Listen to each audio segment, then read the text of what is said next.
Aleluya, gloria al Señor. Ayer tuvimos un día, el viernes tuvimos un día hermoso de bautismos. Muchos hermanos subieron al puerto de la Cruz. Echamos de menos a otros que no pudieron subir. Pero sea como sea, tuvimos un día muy bonito, un día completo, un día hermoso. Sé que algunos han venido enfermos del estómago. No es mi caso, gracias a Dios. Pero sé que algunos a lo mejor comieron más de la cuenta y ahora pasa factura, ¿no? Pero bueno. Amén, hermanos. Gloria al Señor. Estamos preparados para recibir la palabra, ¿sí? Amén. El motivo de este mensaje, en particular en esta tarde, es el siguiente. Estamos siendo bombardeados continuamente a diario con noticias, con imágenes por todas partes. Y nosotros como personas, lógicamente, vemos esas noticias, vemos esas imágenes, escuchamos lo que pasa por aquí, lo que pasa por allá.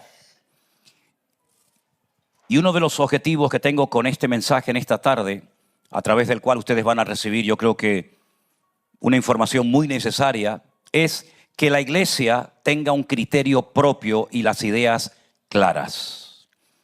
Nuestra fuente de información no es la televisión, no es internet, no son los políticos de turno.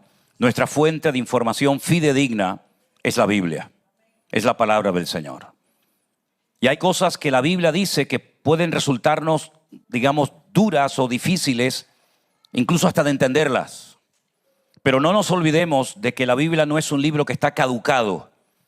Lo que Dios prometió, lo que Dios dijo, sigue en pleno vigor. Y para nosotros la Biblia es, si no el pilar fundamental de nuestra fe, que es el Señor Jesucristo, es el fundamento de nuestra fe. Porque a través de la palabra de Dios podemos conocer la mente, el corazón, la esencia de nuestro Dios, sus gustos, sus preferencias, qué es lo que demanda, qué es lo que espera de todos y de cada uno de nosotros como hijos de Él, qué es lo que le agrada, qué es lo que le irrita, qué es lo que le molesta. La Biblia es un libro tremendamente completo y fundamental para la vida, crecimiento y desarrollo de cualquier creyente que se proponga en serio, pues servir al Señor y estar bien preparado, como dice la Biblia, para poder presentar respuestas con mansedumbre y reverencia cuando nos hagan preguntas. Y por eso en esta tarde este mensaje lo he titulado, no soy muy bueno para los títulos, lo reconozco. A lo mejor para otras cosas soy un poquito mejor, pero para poner títulos soy muy malo, créame. Pero se me ocurrió poner al mensaje de hoy antisemitismo o algo así como hay antisemitismo en la iglesia. Claro, habría que definir lo que es el antisemitismo, que es una palabra que estamos oyendo mucho últimamente. Estamos oyendo hablar mucho de la franja de Gaza, de Israel, de los hutíes, de los sirios, etcétera, etcétera. Y cada día cambian las noticias a una velocidad realmente pasmosa. Estamos meditando y reflexionando en una noticia, de repente viene otra y mañana viene otra y parece como que la que viene superó la del día anterior. Y tenemos que estar bien arraigados, bien metidos en el Señor y en su palabra para que sepamos responder adecuadamente y sepamos y sobre todo tengamos una lectura espiritual de lo que está sucediendo. Porque sin una visión espiritual este mundo nos volvería locos a cualquiera. Minutos antes de subir a esta plataforma, una hermana que está presente esta tarde en esta iglesia me dio una noticia terrible, terrible.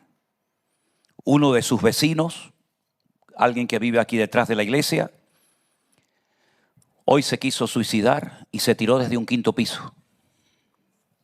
No se mató, pero me imagino que no estará muy bien que digamos. Y le decía a esta hermana, me llama la atención que a veces hay creyentes que quieren ir de misioneros a la India, a la China, a Pakistán o por ahí por el mundo.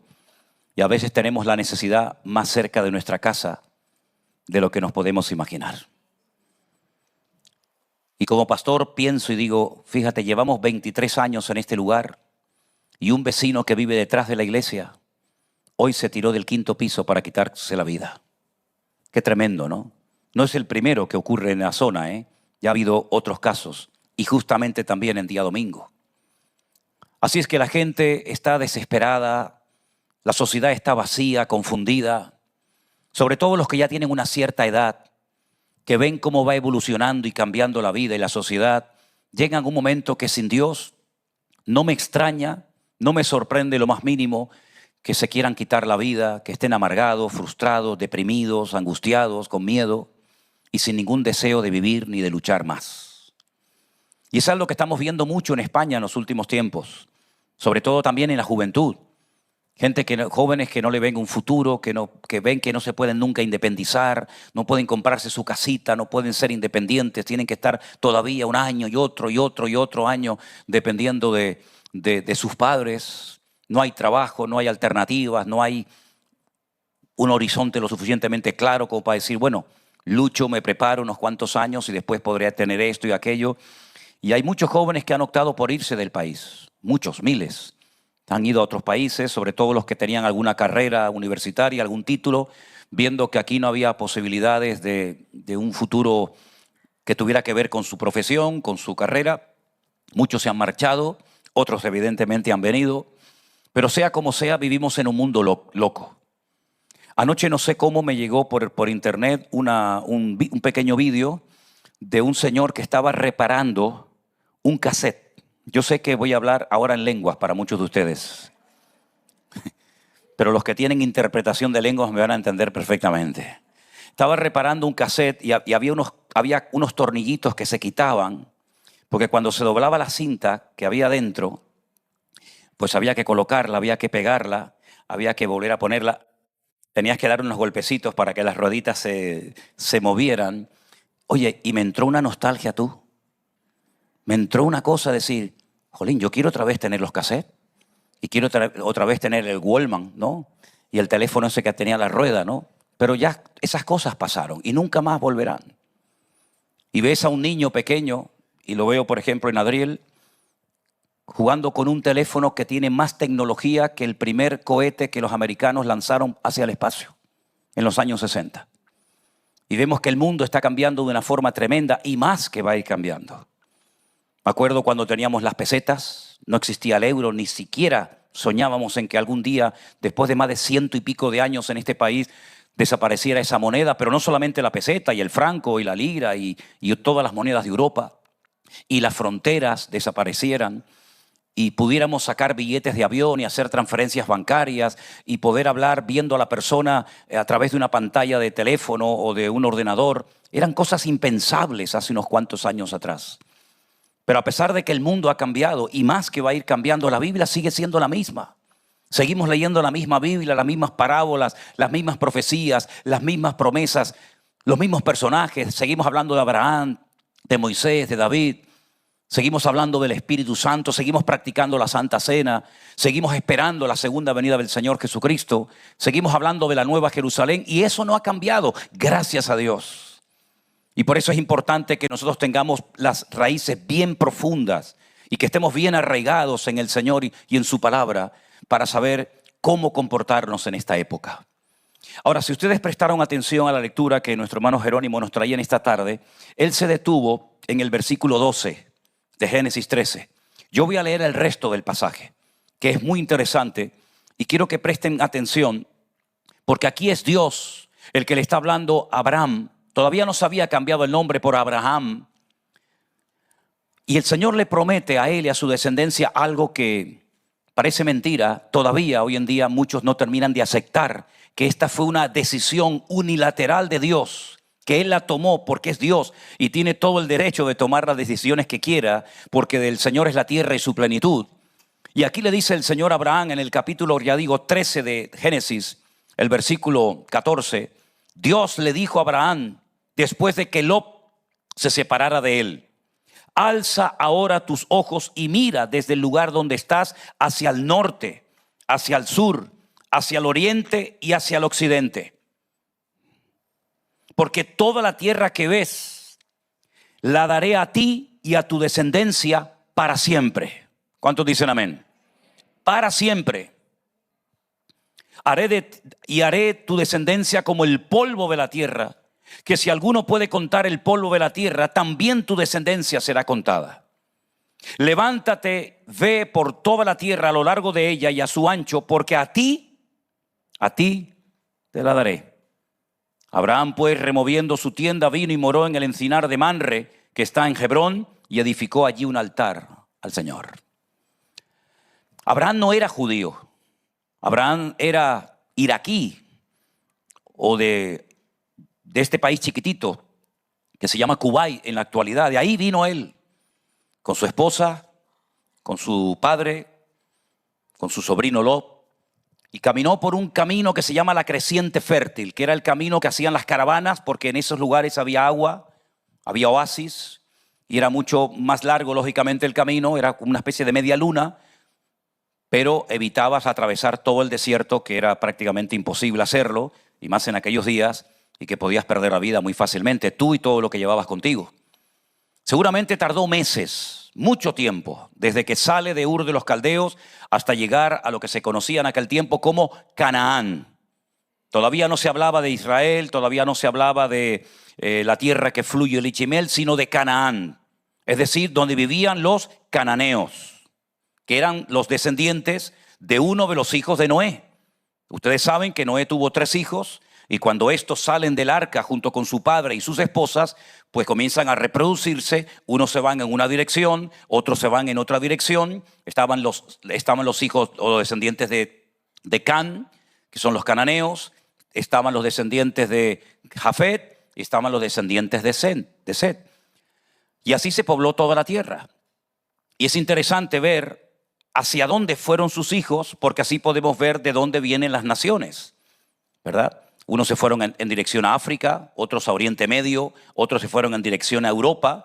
Y es bueno conocer esto para saber cuáles son tus orígenes, ¿verdad? Y saber de dónde vienen tus antepasados.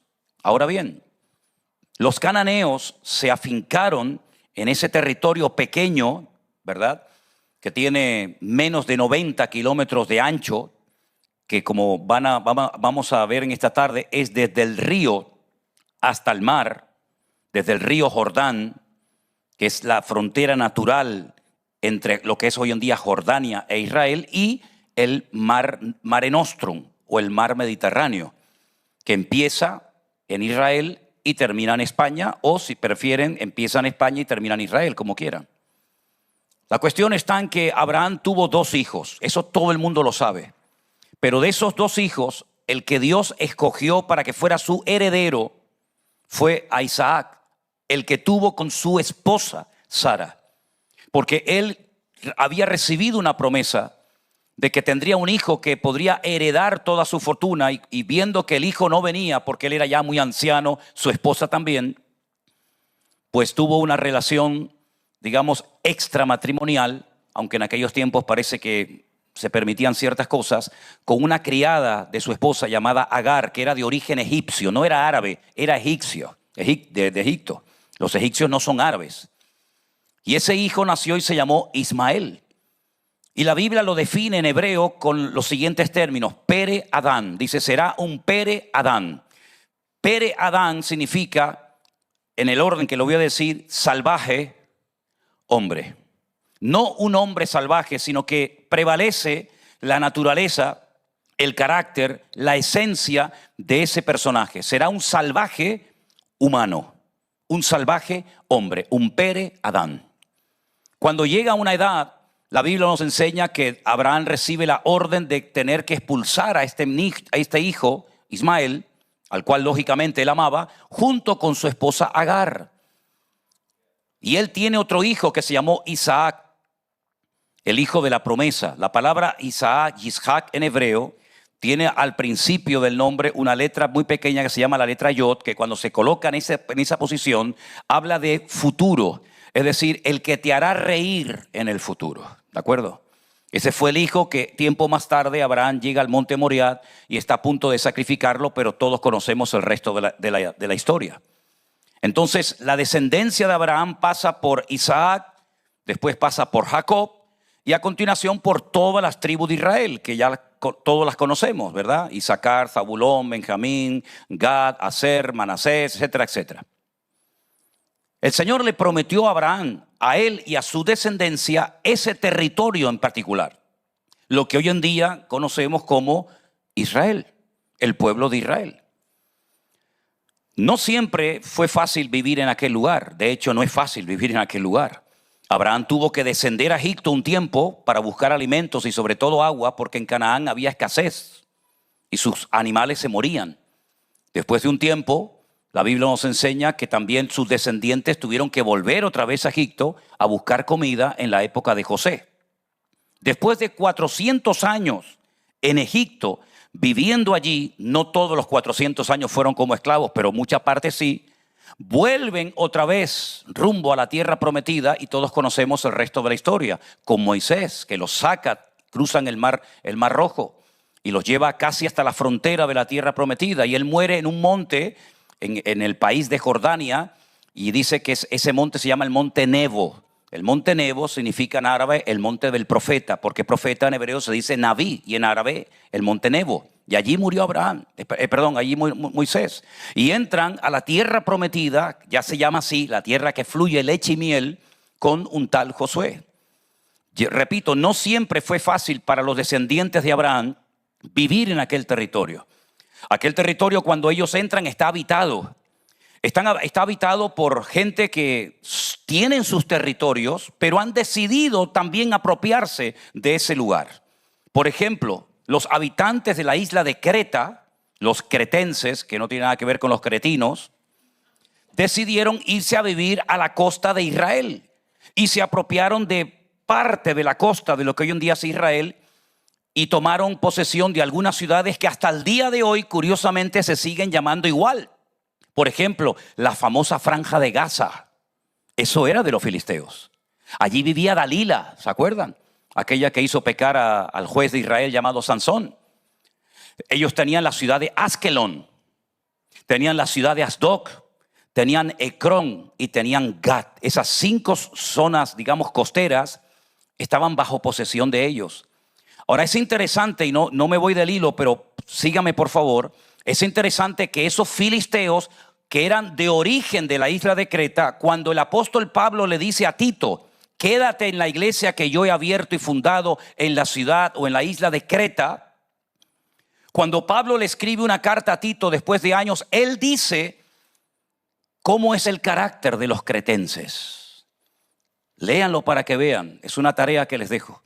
¿Cómo definió el apóstol Pablo a los habitantes de Creta que fueron y tomaron posesión de estas ciudades que les acabo de mencionar ahora y que los conocemos como el nombre de los filisteos? Y solamente les voy a dar un dato. Una de las cosas que Pablo dice como característica de la gente de esa zona es que son siempre mentirosos.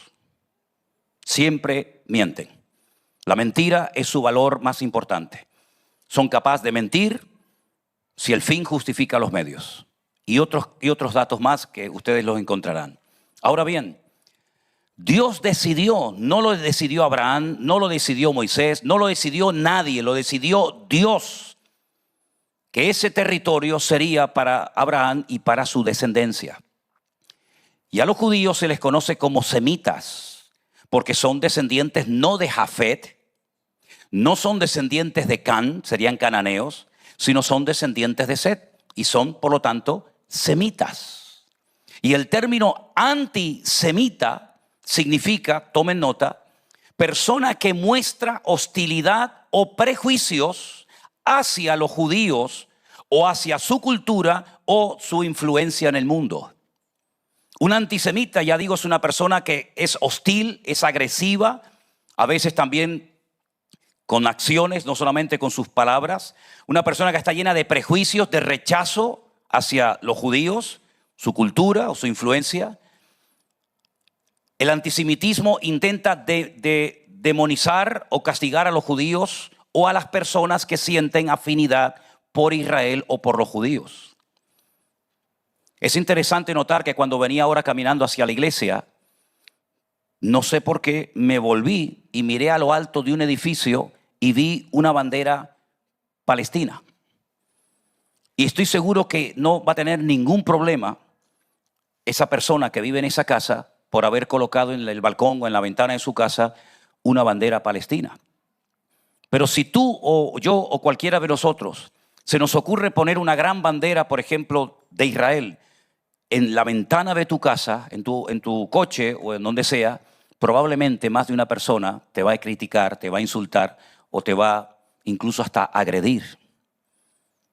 Ahora, lo curioso es que se habla, por ejemplo, de Palestina sin conocimiento de causa. Por ejemplo, si ustedes observan la bandera palestina, ¿alguien sabe cómo es la bandera palestina? Si puedes buscármela ahí en internet, pon bandera palestina y me la pones un momentito aquí, te lo agradezco. La bandera palestina tiene 3 colores. Tiene el color negro, el blanco y el verde. Y luego tiene así como un triángulo rojo. Pero no tiene estrella. Es exactamente igual que la bandera de Jordania. La bandera de Jordania y la bandera de los palestinos es exactamente igual, los mismos colores, en la misma posición, con la diferencia de que la bandera de Jordania tiene una estrella y la bandera de Palestina no tiene ninguna estrella. Pregúntale a los que ponen en sus habitaciones o van a cualquier manifestación pro-Palestina que te explique por qué la bandera palestina tiene estos 3 colores. ¿Qué representan cada uno de ellos? Alguien hace poco me mandó un estudio acerca de los famosos 4 jinetes del Apocalipsis, tratando de encontrar ahí una explicación de la bandera palestina, ¿no? En los caballos del Apocalipsis. Pero no voy a ir por ahí. Pero permítame decirles que cada una de esos colores de la bandera palestina representa un califato. Ahora diré lo que es un califato. El color negro representa al califato abasí. El color blanco representa al califato de los omeyas. Y el color verde representa al califato de los jatemí. ¿Tenemos la bandera? A lo mejor el Señor no quiere que la pongamos, ¿no? Eso es lo que significa. Son 3 califatos, el de los abasí, el de los omeyas y el de los fatimí. Un califato es un sistema de gobierno que lo lidera un califa y que se considera el sucesor o el representante del profeta Mahoma. Y tiene todo el poder religioso, civil y militar. Quiero decirles para vuestra información que en España hubo un califato en la ciudad de Córdoba, desde el 929 hasta el 1010 después de Cristo. Ahí la tienen la bandera. Vale, quítala porque es demasiado exagerado. Quita. Vale. Pero ¿se dan cuenta los 3 colores? El sueño de muchos a lo largo de la historia ha sido extender un califato en todo el mundo. Por supuesto, también volviendo a apropiarse de lo que ellos llamaban el Andaluz. El Andaluz es lo que llamamos nosotros la península o la península ibérica. Porque en el Islam se considera que todo territorio que en un momento determinado perteneció o estuvo bajo la influencia o bajo el poder del Islam tiene que volver a ser recuperado para la honra del profeta y del Islam. Por eso el sueño de muchos es volver a recuperar las tierras que perdieron.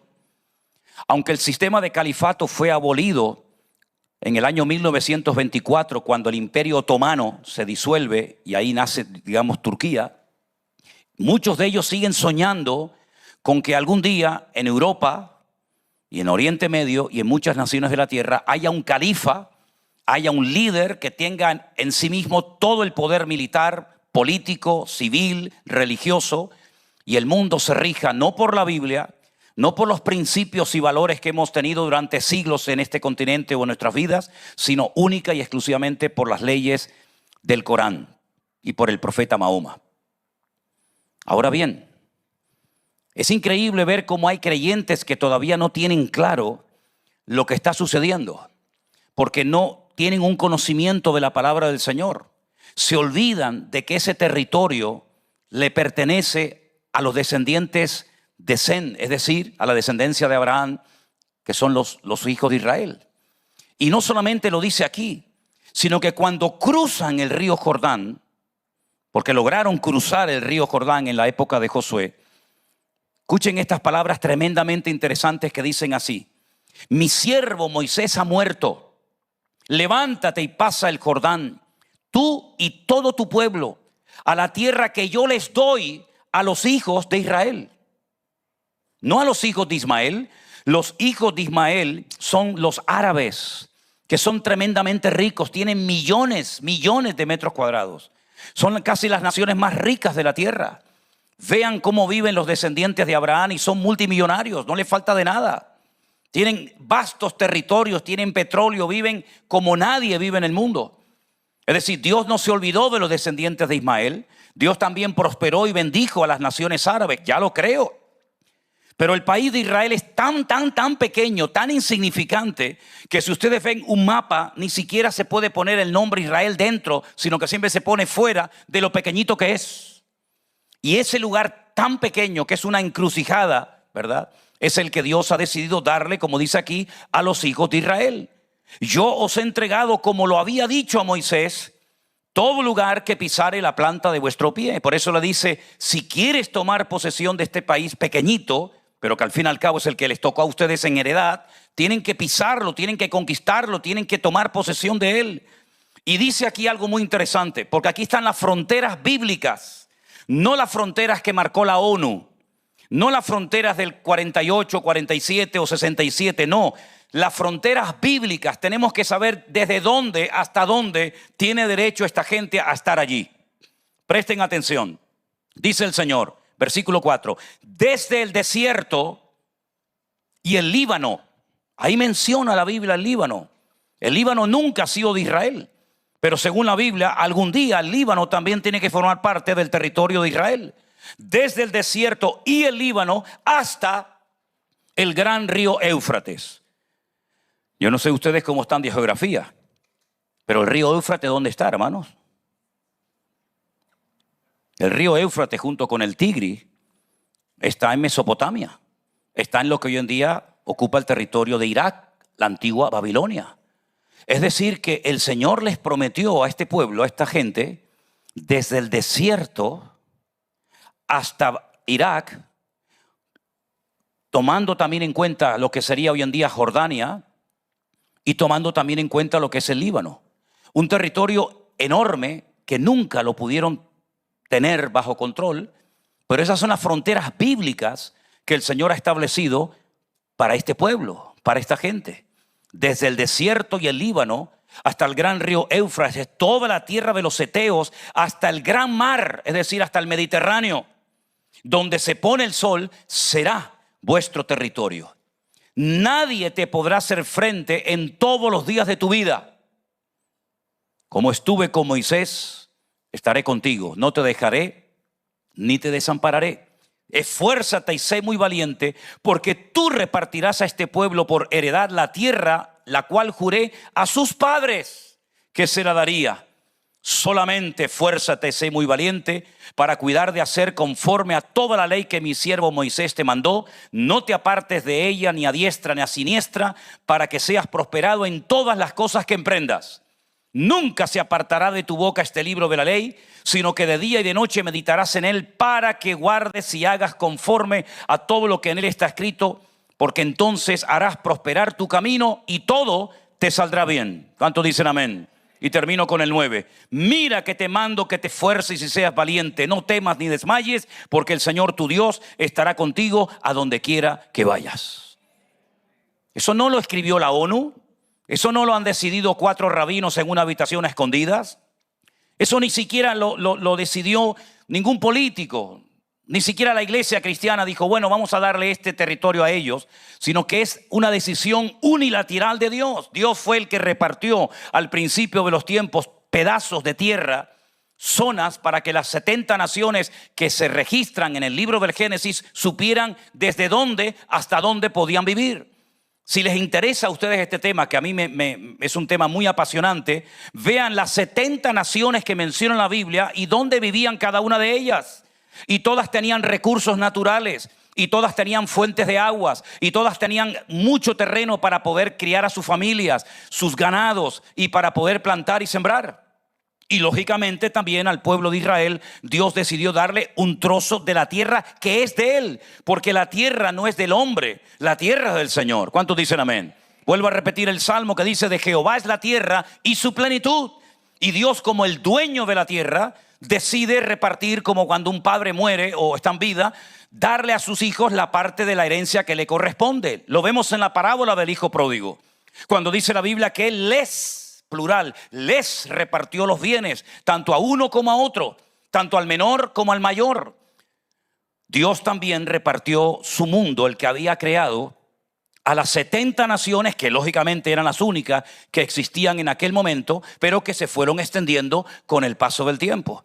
¿Cuál es el problema? Cuando una nación no está contenta con lo que tiene y quiere apropiarse de lo que tiene el otro, y eso se llama envidia. Cuando yo no estoy contento con el territorio, con la zona que Dios me ha dado y quiero lo del vecino. Y entonces ahí vienen las guerras, ahí vienen las invasiones, ahí viene quién es el más fuerte, etcétera, etcétera. Hace aproximadamente ya como 19 o 20 años, Israel decidió entregarle a los palestinos un territorio hermosísimo, un territorio que lo conocemos como la Franja de Gaza, un territorio donde vivían judíos, donde habían enterrado a sus seres queridos, donde había colegios, hoteles, universidad, playas maravillosas, para que pudieran vivir en esa zona los pocos palestinos que había en aquel momento allí. Se fueron reproduciendo y pasaron del año 1948, de ser aproximadamente 150,000, a ser en la actualidad más de 2,5 millones. Y no solamente tienen esa zona, sino que tienen otras regiones y tienen otras partes. Durante años y años recibieron millones y millones y millones de dólares de todas las naciones de la tierra, incluida la Comunidad Económica Europea, incluido, por supuesto, España. Que dicho sea de paso, España es uno de los países más antisemitas, si no del mundo, por lo menos sí de Europa. Tenemos un gobierno, tenemos un país, tenemos un presidente que es totalmente antisemita, antijudío, y que no quiere bajo ningún concepto que ese pueblo siga estando allí. Y vemos cómo hay un eslogan que ha sustituido al famoso Heil Hitler de la Segunda Guerra Mundial. El eslogan hoy en día que todo el mundo cacarea y todo el mundo canta sin saber lo que están diciendo es Palestina libre desde el río hasta el mar. La pregunta es, ¿libres de qué? Porque si quieren una Palestina libre, ya podían haberla tenido hace mucho tiempo.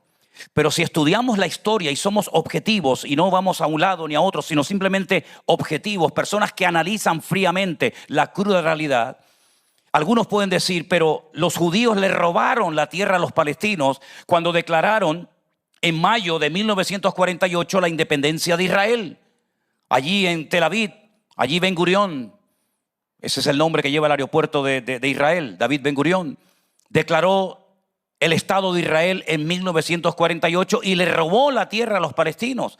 Pero si uno estudia, te das cuenta de que antes de que ellos declararan su independencia, allí no había un Estado palestino. Allí estaban los ingleses. Sí, hermanos, los ingleses que se habían apropiado de ese territorio después de haber ganado la Primera Guerra Mundial. Las naciones que ganaron se repartieron el mundo. Y a los ingleses les tocó, digamos, esa parte, incluida también Jordania.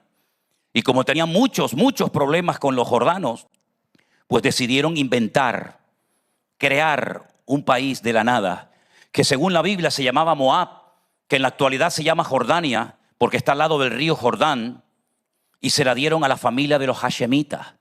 Porque en la bandera de Jordania no solamente están los 3 colores, el negro, el blanco y el verde, sino que hay un triángulo rojo con una estrella en el medio, y la pregunta es, ¿y eso qué significa?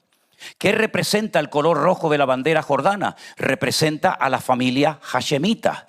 Y el único lugar del mundo, los únicos lugares del mundo donde los hashemitas, ¿quiénes son los hashemitas? Son árabes, ¿verdad? Es como una especie de clan. Hay muchos clanes dentro del mundo de los árabes y uno de ellos son los hashemitas. Solamente hay 2 lugares en el mundo donde hay reyes hashemitas que están en este momento gobernando sus países. Uno de ellos es Jordania y el otro lo tenemos aquí enfrente. ¿Saben cuál es? Marruecos. El rey de Marruecos es hashemita. Así que estudien cómo eran los hashemitas, cómo eran las estrategias de apropiarse de los terrenos de los hashemitas, y se van a dar cuenta de cómo se ha ido repitiendo la historia y de cómo un territorio enorme que era de España antiguamente, que era el famoso Sáhara español, España lo perdió y a quién les pertenece en la actualidad. Entonces, para conocer lo que va a suceder, he dicho muchas veces que hay que conocer el pasado. Y tenemos enfrente de nosotros, a menos de 120 kilómetros de distancia, tenemos a un rey hashemita que cuando dan las clases de geografía en sus escuelas en Marruecos, dentro del mapa aparecen las Islas Canarias, las 7, como pertenecientes al país de Marruecos.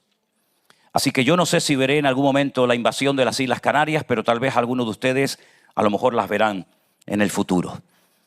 Si comenzamos a escuchar en televisión toda la información referente a los palestinos, toda la información referente a Israel y todo lo referente a lo que está sucediendo, uno puede llegar a conclusiones totalmente equivocadas. ¿Por qué? Porque, por ejemplo, una de las cosas que se está diciendo y se repite, porque sabes que una de las técnicas es repetir muchas veces una mentira hasta que cale en la sociedad, hasta que la gente la repita, la interiorice y se convierta, según ellos, en una verdad. Pero nosotros sabemos que por mucho que repitas una mentira, no se va a convertir en verdad. Pero es el sistema que ellos utilizan. Por ejemplo, los medios de comunicación en España están totalmente sometidos al gobierno. No son objetivos. Ningún periodista tiene ningún futuro en ningún canal de televisión, me da igual si es la 3, la 5, la Sexta o la que sea. Ningún periodista con una voz discordante, con una opinión diferente, tiene futuro en este país como periodista. Tendrá que irse de España, como se han ido muchos. Como por ejemplo el famoso periodista César Vidal, que se tuvo que ir corriendo de España, porque incluso lo habían puesto en la lista para quitar su vida de medio. Por lo tanto, estamos en una sociedad donde vemos que si no opinas como la mayoría, eres mal visto. Te van a cuestionar, te van a criticar y van a decir, este hombre es un retrógrado, este hombre es una persona homófoba, esta persona no tiene amor. Incluso hay creyentes que piensan que si opinamos de una forma diferente, y no es que yo estoy aquí como Aladid del Estado de Israel defendiendo a Israel, yo no tengo que defender a Israel de nada. Es más, si somos objetivos, Israel en este momento está en su peor momento espiritualmente hablando. Israel ni siquiera está cumpliendo la ley de Moisés, porque ni siquiera podrían cumplirla, porque más de 400 de los 613 mandamientos de la ley no se pueden cumplir porque no hay templo. Por lo tanto, Israel no puede cumplir ni con la ley de Moisés, ni quiere saber nada del Evangelio ni del Señor Jesucristo. Por lo tanto, la situación espiritual de Israel, un mismo profeta de ellos la definió y ahora la vamos a leer, que es terrible. Pero sí estoy aquí para decirles que nosotros amamos lo que Dios ama y aborrecemos lo que Dios aborrece. Y no es que uno se haya fanatizado, porque mi identidad como creyente está más que clara y está a prueba de bombas y lo he demostrado a lo largo de toda mi vida. Pero sí digo, mis queridos hermanos, que cuando se dice que, por ejemplo, no está entrando ayuda humanitaria a Gaza, es rotundamente falso. Han entrado más de 150,000 toneladas de comida. Y la pregunta es, ¿y por qué no va a manos del pueblo? ¿Por qué los niños se mueren? ¿Por qué las familias tienen que mendigar por un trozo de pan o por un saquito de harina o por un paquete de arroz? ¿Por qué? Porque todos sabemos que en cuanto entran esos camiones, que han sido cientos y cientos y cientos de camiones, los que están allí gobernando la franja de Gaza, y todos sabemos quiénes son, se apropian de esos recursos y prefieren matar a su población de hambre antes de compartir los beneficios que han recibido de muchas naciones de la tierra. ¿Han oído ustedes alguna vez en la historia que una nación le da de comer a sus enemigos todos los días? Es curioso, ¿verdad? Pero en la franja de Gaza hay comida para más de 6 meses, comiendo 3 veces al día sin ningún problema. Pero no llega el alimento al pueblo porque los que están en el poder les roban al pueblo y después es muy fácil siempre echarle la culpa a los judíos porque son los malos, porque son desproporcionados en su ataque. Hace unos días hablé con un señor de Madrid en una organización evangélica. Quiero que mañana estén atentos a un programa que voy a hacer en directo por la tarde lo haré en directo por Facebook, después lo subiremos a YouTube. Vamos a hablar muy interesante acerca de todo esto y de una carta que hemos recibido recientemente. Y una de las personas me decía que Israel lo que hace es que ataca desproporcionadamente al enemigo. Entonces yo le dije, bueno, lo que tienen que hacer entonces es mandarle una carta al presidente de Israel y decirle que a partir de ahora peleen con arcos, con flechas y con tirachinas para que sea una guerra proporcionada. Pero los 10.500 cohetes que mandaron desde la Franja de Gaza hacia territorio israelí no hacían daño, no mataban. Nosotros lo vivimos en carne propia la semana pasada. No estoy hablando como algunos hablan sin saber, sin haberse movido ni siquiera del barrio donde viven. Yo he ido durante más de 20 y tantos años a Israel y la semana pasada con mi familia yo estaba allí en Israel paseando por las calles de Jerusalén y nos tuvimos que meter en un refugio y tuvimos que meternos en una tienda porque sonaron las alarmas. Y díganme ustedes qué tendría que hacer cualquier país del mundo si está siendo atacado. ¿Bajar los brazos? ¿Rendirnos?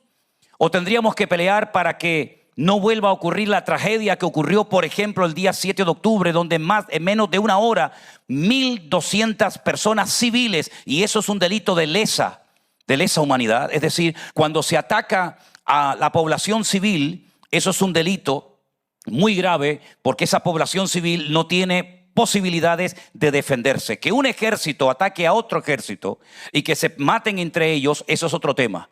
Pero cuando alguien armado entra en casas y mete en microondas a niños pequeños y termina con sus vidas y asesina de una forma cruel, terrible a personas civiles, eso es un delito que se llama de lesa humanidad. Y eso fue lo que ocurrió el día 7 de octubre, donde miles y miles de cohetes fueron lanzados contra un país, donde 15,000 personas que vivían en la Franja de Gaza cruzaban todos los días a Israel para tener su puesto de trabajo.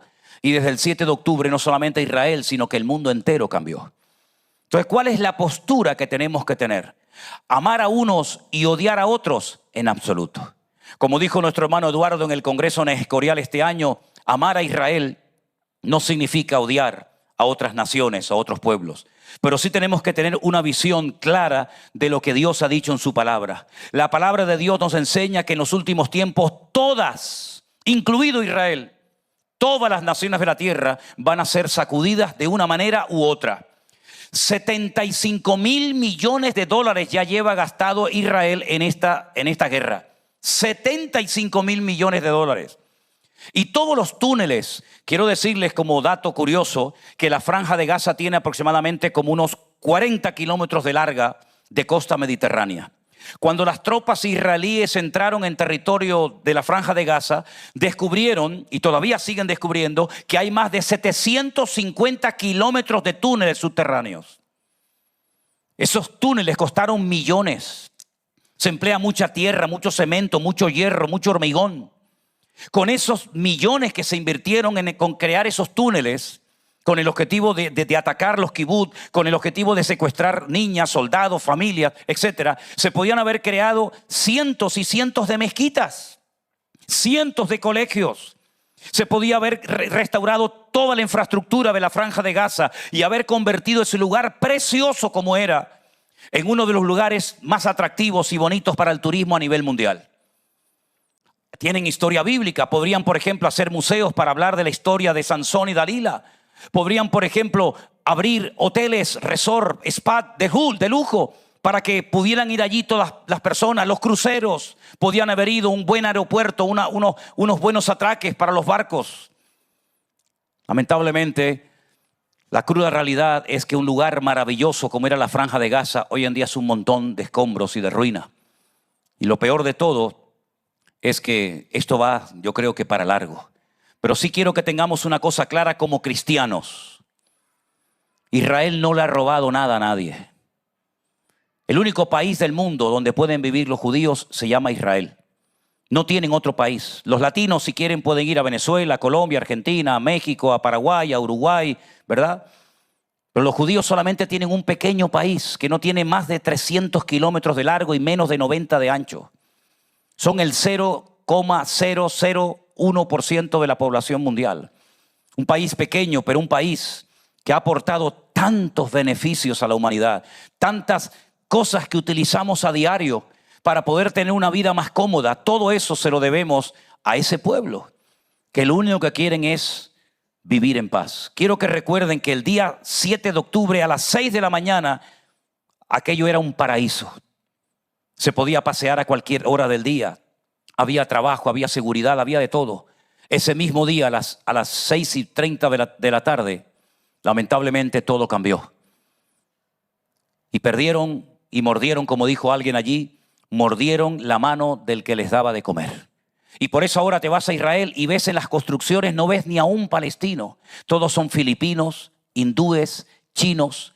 Toda la construcción del tranvía en Tel Aviv la han hecho los chinos. Todas las personas que trabajaban en los hoteles, ahora ¿quiénes son? Son chicas de Filipinas. ¿Por qué? Porque ya lamentablemente se ha perdido la confianza. Esa confianza que dio de comer y trabajar a miles y a miles de personas durante tanto tiempo. Ahora, la iglesia no tiene que caer en la trampa de lo que está tratando de meternos en la cabeza el mundo. Los palestinos son los buenos y los judíos son los malos. Me hace mucha gracia, por no decir tristeza, cuando veo en manifestaciones pro-palestinas banderitas de los 7 colores.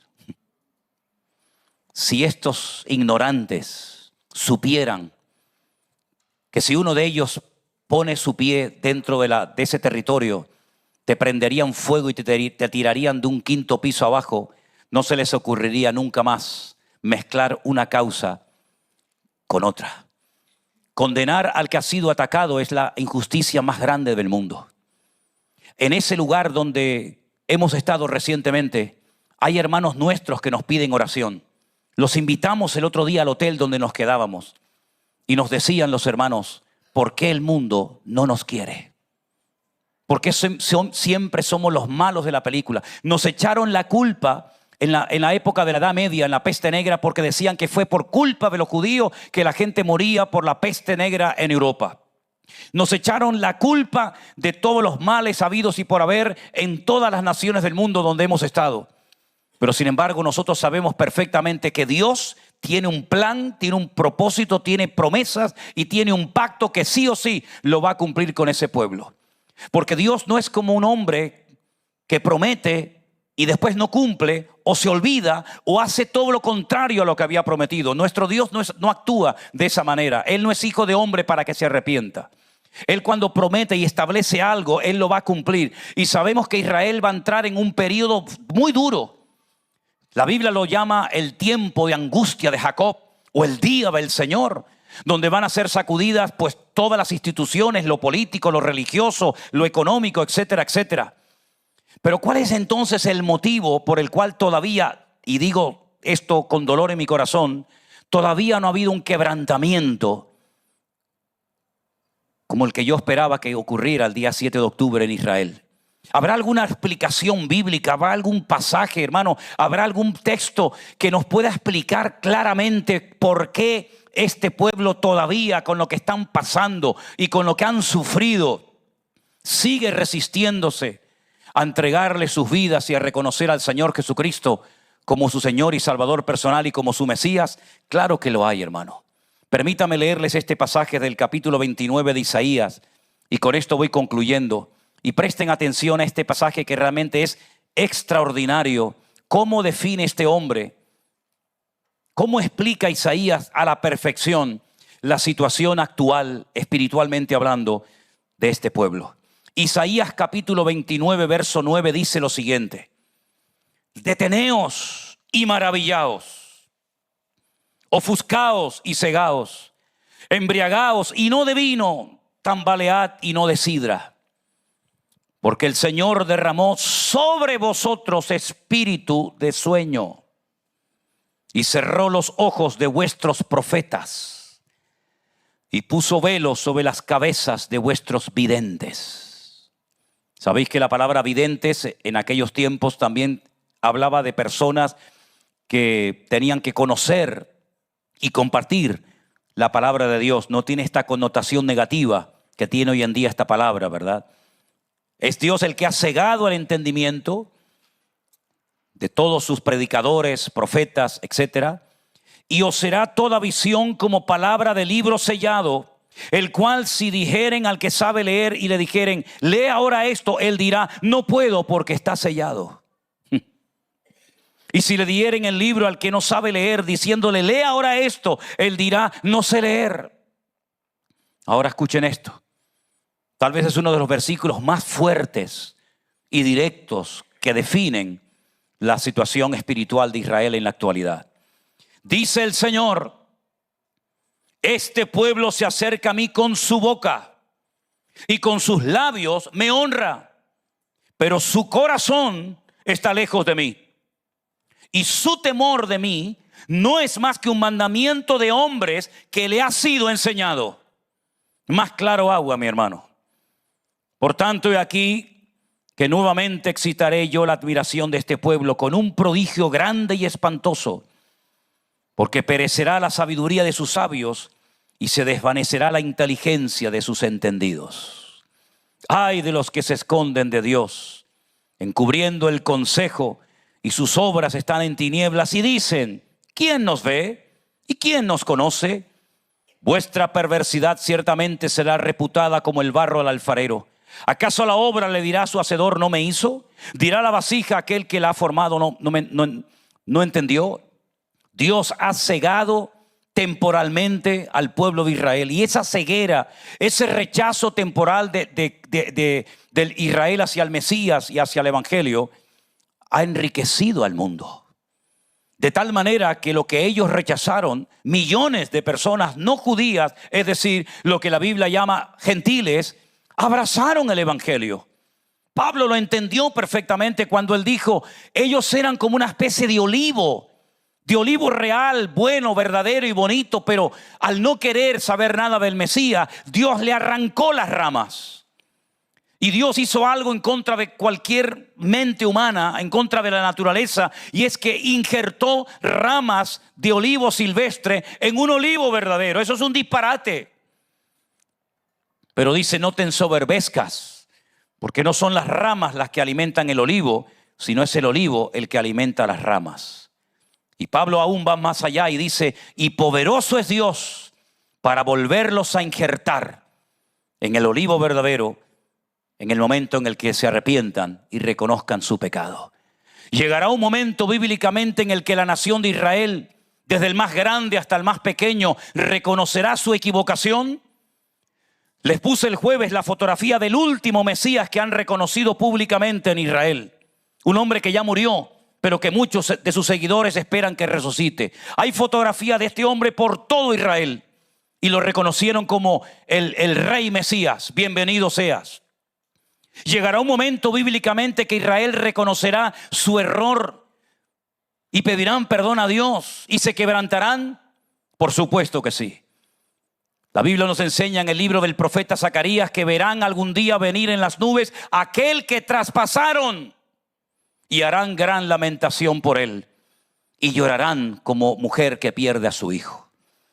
Tenemos que orar, hermanos queridos, para que entre quebrantamiento a ese pueblo y a todas las naciones de la tierra, incluido nuestro país. Es tan grande el orgullo, la soberbia, la religiosidad, que nos olvidamos de que Dios mira los corazones y no simplemente las palabras bonitas que en un momento determinado pueden salir de nuestros labios. La Biblia nos ordena a orar por la paz de Jerusalén. Tenemos que orar para que ese pueblo caiga de rodillas y para que los pastores y los hermanos nuestros que están trabajando y pastoreando allí puedan algún día ver cómo sus congregaciones se llenan de personas de allí arrepentidos, reconociendo que Jesús es el camino, la verdad y la vida. Porque el que no tiene al Hijo tampoco tiene al Padre. No podemos separar al Hijo del Padre porque ambos son uno, dice la palabra. Así es que los tiempos que se avecinan van a ser tiempos sin lugar a dudas muy interesantes. Israel no se ha quebrantado, pero el Señor sabe cómo quebrantarlos. El Señor sabe cuáles son sus puntos débiles. El Señor sabe hasta dónde son capaces de aguantar. Y el Señor no va a perder esta batalla porque el Señor va a gobernar en esa tierra, en Jerusalén, a todas las naciones de la tierra cuando su pueblo Israel lo reconozca a Él como el Mesías, el único y el verdadero. ¿Cuántos dicen amén? Cierra tus ojos en esta tarde, mi querido hermano, y vamos a orar en este momento a nuestro Dios para que todas estas circunstancias duras, difíciles, terribles, Ninguna guerra es el agrado de nadie. En una guerra nadie gana, todos pierden. Y por supuesto Israel no es un país perfecto, ni mucho menos. Pero la iglesia tiene que enterarse y saber que tiene que ser luz para ellos, como ellos lo tenían que haber sido para nosotros antaño. Y oramos, Señor, para que tu perfecto plan y voluntad se cumpla en esa nación que hemos visitado tantas veces y donde tenemos hermanos y amigos, Señor, que hemos visitado en tantas ocasiones y que nos piden constantemente orar por nosotros. Señor, trae quebrantamiento, que te reconozcan a ti, el único Dios vivo y verdadero, porque no habrá cambios, no habrá paz, no habrá nada a menos que reconozcan que tú eres el príncipe de la paz. Oh Señor, gracias te damos porque tu palabra es clara y nosotros queremos orar por este conflicto donde tantas personas están sufriendo, donde tanta gente ha perdido la vida, Señor. Y tanto por un lado como por otro, todos están igualmente de perdidos y de necesitados, Señor. Todos te necesitan a ti, Señor. Por todos tú moriste en la cruz del Calvario. Tu sangre fue derramada por unos y por otros. Y lamentablemente ni unos ni otros te reciben ni te creen. Pero pedimos, Señor, para que tu Espíritu Santo comience a hacer una obra espectacular en esas naciones duras, cegadas por la religión y el fanatismo, y puedan abrir sus ojos a la realidad de que el único que les ama y puede traer paz a sus vidas eres tú, amado mío. Gracias, mi Señor. Haz milagros, señales y prodigios. Manifiéstate, revélate, Señor, a esas personas, a los que están cautivos, privados de libertad, que clamen a ti, Señor, que invoquen tu nombre y tú te presentes en las celdas, en los túneles donde están en este momento privados de libertad, Señor. Oh Dios del cielo, tú lo has hecho muchas veces. Para ti no hay nada imposible. Yo te ruego, mi Señor, que todos estos pueblos caigan rendidos a tus pies. Fortalece las manos de nuestros hermanos, los pastores, iglesias, siervos tuyos que están allí predicando tu palabra, orando. Y ahora que vienen unos días duros y difíciles, donde nuevamente van a abrir la puerta a pecados terribles, abominaciones, antinatura, Señor. Que no presuman de un día del orgullo tal, sino que presuman de tener a Cristo en sus corazones y en sus vidas. Ayúdanos, Señor, a ser cristianos maduros, firmes en la fe y anclados en tu palabra. Te lo pedimos todo en esta tarde, en el nombre de tu amado Hijo Jesús. Amén y amén. Nos ponemos de pie, queridos hermanos. Bendito sea nuestro Dios. Oremos cada día por este conflicto, que Dios ponga su mano y que se haga su perfecta voluntad.